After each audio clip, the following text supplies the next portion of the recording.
Children, when we're developing, the first 2 years of a child's life, their brainwaves are basically in delta.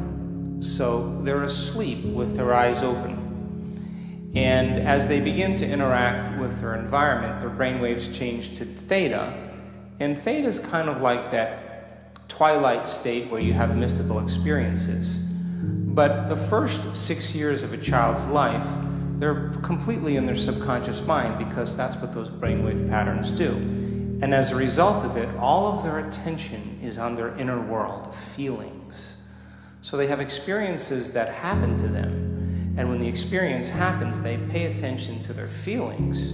That's the primary modus for them. And then when they feel altered, they begin to look through their senses outside of them to see who or what caused it. And that event in and of itself is called an associative memory. So for the first 6, 7, 8, 9 years of our lives, as our brainwaves move into alpha and then ultimately into beta, when we get to beta, we're pretty much developed an analytical mind. And the analytical mind then serves as a filter or a barrier to separate the conscious mind from the subconscious mind. But that experience, though, is encoded in a memory system called an implicit memory system. It's stored in our subconscious. So then we don't know why we behave the way we do the rest of our lives because of events that have happened to us, but we're operating at a very fundamental level equal to the emotion that we've experienced.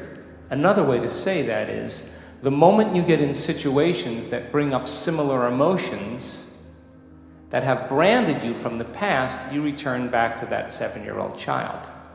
And you behave in very limited ways because that's all you know, right? No one ever instructed you how to learn and to grow. So then people do all these psychoanalysis and they all do all these different types of therapies, and a lot of times it never gets to the core of it because they never get beyond their analytical mind to make those changes. Does that make sense? So there are techniques and ways to begin to lower the volume of those emotions that literally are stored in that system. And as you begin to lower the volume of those emotions within that system, you begin to restore the system, and the end product is called wisdom, because a memory without the emotional charge is called wisdom, and that's how we grow and learn. Now, in the work that we've done over and over and over again, that most people, what they do is they have an emotional situation that happens in their life. Emotions are a record of the past. They analyze and think within that emotion, so they're thinking in the past. Are you with me? When we studied their brain waves and we studied their brain functionally, when they're doing that, their brain always gets worse. Their brain gets more out of balance because it's the very hormones of stress that begin to super arouse or cause the brain to become so aroused. When you're facing a threat or something in your life that's potentially dangerous, the moment that happens, you begin to anchor consciousness in the body. You become very aware of your body because there's danger out there. You become super aware of objects and things in your environment because there's something dangerous out there. And you begin to obsess about time. And now when you do that, your brainwaves change and all of your attention goes on the outer world because that's where the danger is. Does that make sense? So 70% of the time, people stay in this state. That's a scientific fact. So then, when we've studied people in altered states, we saw that when they're analyzing their life, what do I do? Should I do this? Should I do that? Within the emotion of whatever it is that keeps them anchored to the past, they never really produce a change. But we've seen, without a doubt, over and over again, that when a person goes into an altered state, when they go within, and they become nobody, no one, no thing, nowhere, and no time, that's the moment they become pure consciousness. That's the moment they're no longer associating in this space and time, and they just walk through the door to the quantum field. Now, that means that in order for you to change your body, if you have a disease, you got to get beyond your body. In order for you to change some aspect of your personality, you got to get beyond the personality and its program. You got to get beyond the someone. If you are going to create something or change something in your life, you got to get beyond your association to known things and places in your life. And if you are going to create some novel event in some future time, you got to get beyond the anticipation of the future based on the past. And when people actually do that, when they are pure consciousness, that's the moment the brain literally can change in a matter of seconds, because now the operator is no longer immersed in matter. The operator now is beginning to manipulate matter from a different level of mind. And so people can heal their inner child by doing their inner child work, by overcoming emotions, and it requires a certain amount of consciousness and awareness. It requires a certain amount of metacognition or mindfulness to observe who they're being and begin to modify their behaviors and create new experiences and begin to overcome some of those emotions that keep them anchored to the past. But in order to do it in a very quick way, we've seen this over and over again, that people have to get beyond their body, their environment, and time. That's when they all of a sudden consciousness becomes the epiphenomenon of matter, and a person can have an instantaneous experience that changes them because they're now already in the operating system. And I'll show you some brain scans that will probably floor most of you, because these are not nuns, these are not Buddhist monks, these are not academics, these are not Kabbalistic rabbis. These are common people just like you, doing an uncommon thing. And the amount of energy that we're capturing in their brain we have never seen in a scientific experiment to date, which means that person is having a full-on inner experience that's transcendent of any past experience.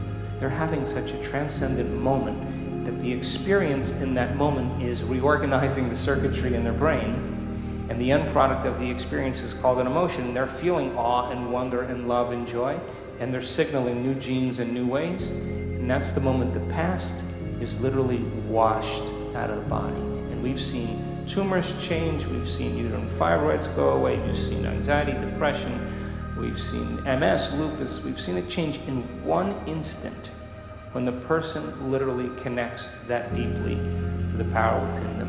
And that's the moment that the rewiring process can happen instantaneously. Now, that doesn't always happen that way. Other times, you got to stay at it. People who have done our work have done their meditations for 3 years. It took them 3 years to heal their condition. But you know what? They wanted that healing more than their sleep. They wanted that healing more than their social engagements. They wanted that healing more than their morning coffee. They wanted that more than anything else. And they wanted to connect with the divine every single day, and they wanted to drink from a deeper well. And they said, I don't want breakfast, I don't want coffee, I don't want my cell phone, I don't want my internet, I want you, power within me. We have a date, and I am going to commune with you, and I'm going to connect with you, and there's nothing else that matters more in this moment than that. And every day they overcame a little aspect of themselves, surrendered a piece of the limited self to join the greater self. And sure, it was hard, and sure they had doubts, and sure they were uncertain, and sure they didn't feel like it certain days because they were facing a very serious condition. But every day they did it. And after a period of 3 years, and they overcame that disease or that condition or whatever, you ask that person, what about that condition or disease? They'll tell you, it was my greatest teacher. What about your father who was an alcoholic and was abusive? That was my greatest lesson. Because what if you think about your father now? Do you have any charge? No. And I'd say, well, now you have wisdom, because the memory without the emotional charge is wisdom.